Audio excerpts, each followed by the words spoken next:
Betul sekali itu, Bu. Kalau sudah dapat menggunakan konten dan konteks numerasi dalam penyelesaian masalah, artinya sudah di tahap cakap. Nanti, kalau sudah bisa membawa pada praktik nyata kehidupan sehari-hari, barulah itu tahap mahir. Oke. Baik, Bu.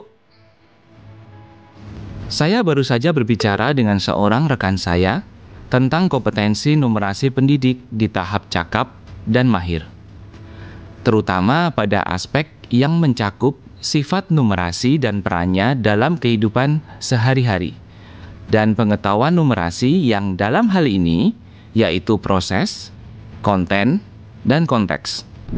Kami sama-sama saling membantu untuk melakukan asesmen mandiri untuk mengetahui saat ini ada di tahap yang mana.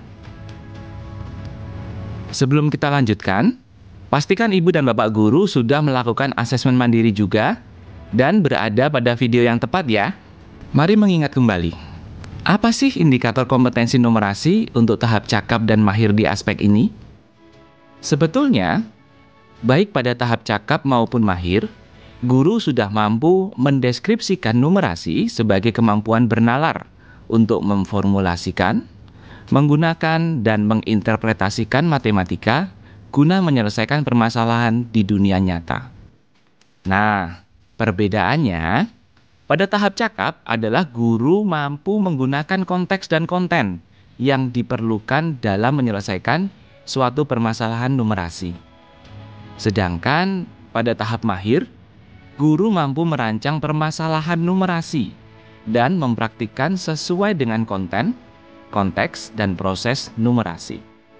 Jadi, kalau sudah di tahap mahir, artinya Ibu dan Bapak Guru sudah mampu mengembangkan soal atau tugas numerasi pada masing-masing konteks dan konten yang tepat, serta menggunakannya pada praktik pembelajaran. Apakah Ibu dan Bapak sudah semakin paham berada di tahap yang mana? Meski sudah berada di tahap cakap dan mahir, Ibu dan Bapak tetap bisa untuk terus meningkatkan kompetensi numerasi pendidik loh. Mari kita bahas bersama kegiatan penguatan apa yang bisa kita lakukan. Pertama, pendidik belajar melakukan tahapan penyelesaian masalah. Tahapan penyelesaian masalah ini mulai dari tahap memahami masalah secara kontekstual, memformulasikan masalah menjadi masalah matematis, menggunakan berbagai strategi untuk menyelesaikan masalah, hingga menginterpretasi hasilnya kembali pada konteks semula. Kita lihat bersama yuk bagaimana praktiknya. Anak-anak, saat ini kalian sudah dikelompokkan menjadi 3 ya. Ada kelompok karbohidrat, protein, serta sayur dan buah. Perhatikan tabel di depan ini ya anak-anak. Jadi, kita akan bersama-sama menyusun menu mulai dari sarapan hingga makan malam selama seminggu untuk Banu yang sedang menjalani pola diet. Banu membutuhkan kalori sekitar 2.200 hingga 2.500 kalori per harinya. Nanti setiap kelompok akan maju menempelkan kertas kecil yang sudah ibu guru bagikan secara bergantian pada tabel kosong di samping. Misal, jika giliran kelompok pertama menempelkan nasi merah, maka giliran kelompok kedua menempelkan sumber proteinnya. Misalnya 2 potong tempe. Giliran kelompok selanjutnya menempelkan sayur bening bayam dan 1 potong pepaya. Sampai sini paham anak-anak? Paham, Bu. Terakhir, kalian juga akan bergiliran menuliskan total kalorinya di samping. Jika melebihi kebutuhan kalori harian, maka kalian harus berdiskusi kembali untuk menentukan gantinya. Begitupun jika belum memenuhi kebutuhan kalori harian. Itu tandanya kalian juga harus memilih bahan pangan yang nilai kalorinya lebih tinggi dari yang sebelumnya. Dari contoh tadi, kita dapat mengetahui bahwa peserta didik memahami konteks permasalahan, yaitu mengatur menu makanan yang proporsional, serta konten numerasi berupa kemampuan operasi bilangan.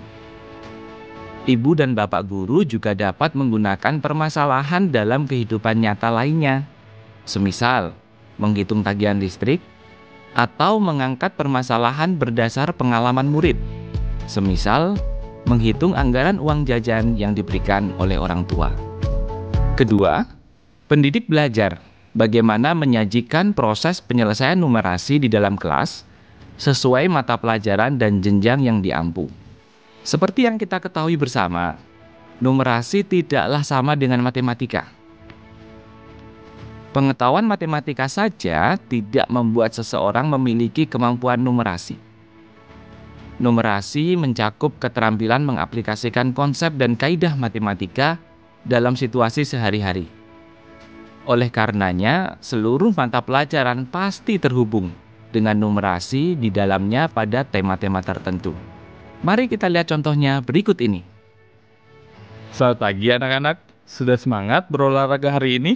Pagi, Mas. Sudah siap. Oke, sebelum berolahraga, Bapak ingin menjelaskan bahwa manfaat berolahraga salah satunya adalah menyehatkan jantung. Mengapa? Karena gerakan olahraga membuat jantung berdetak dan memompa darah menjadi lebih cepat dan lancar ke seluruh tubuh kita. Hal ini dapat dibuktikan dengan meningkatnya denyut nadi. Hari ini kita akan buktikan bersama ya. Jadi nanti kalian akan berpasangan dan saling menghitung jumlah denyut nadi satu sama lain sebelum melakukan senam aerobik. Berapa lama menghitungnya? Cukup 1 menit saja. Lalu kita akan melakukan senam aerobik. Setelahnya kalian menghitung denyut nadi kembali selama 1 menit. Semuanya akan dicatat dalam kertas dan nantinya kita bahas bersama. Sepakat semua? Nah, ternyata permasalahan numerasi sangat beragam ya. Bahkan pada mata pelajaran yang dianggap sedikit kaitannya dengan matematika.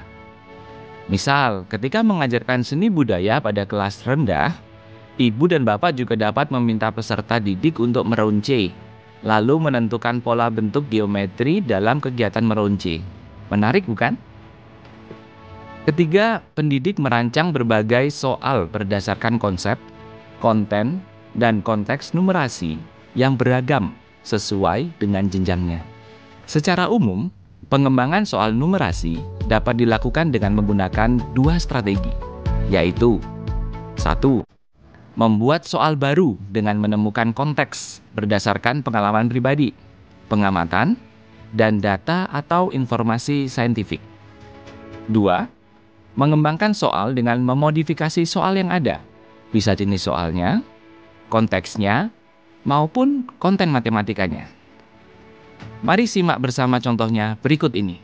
Nah, ketemu nih soal matematikanya. Soal berikut ini adalah tentang membandingkan berat buah-buahan. Proses yang dilibatkan pada pengerjaan soal ini adalah merumuskan, menggunakan, dan menafsirkan. Ketimbang hanya mengonversi berat keempatnya ke dalam satuan tertentu, saya bisa mengembangkan menjadi mengisi tabel berikut ini. Wah, sip deh. Siap dipraktikkan di kelas. Itulah tadi beragam strategi yang dapat ibu dan bapak guru jadikan referensi sebagai upaya peningkatan kompetensi numerasi sebagai pendidik. Intinya, guru tahap cakap dan mahir pada pengetahuan numerasi dan penggunaannya di kehidupan sehari-hari harus tetap berupaya untuk meningkatkan kemampuannya ya. Jangan lupa untuk terus melakukan refleksi mandiri terhadap praktik pembelajaran yang sudah dilakukan selama ini. Jadi, strategi penguatan yang mana dulu nih yang ingin dilakukan?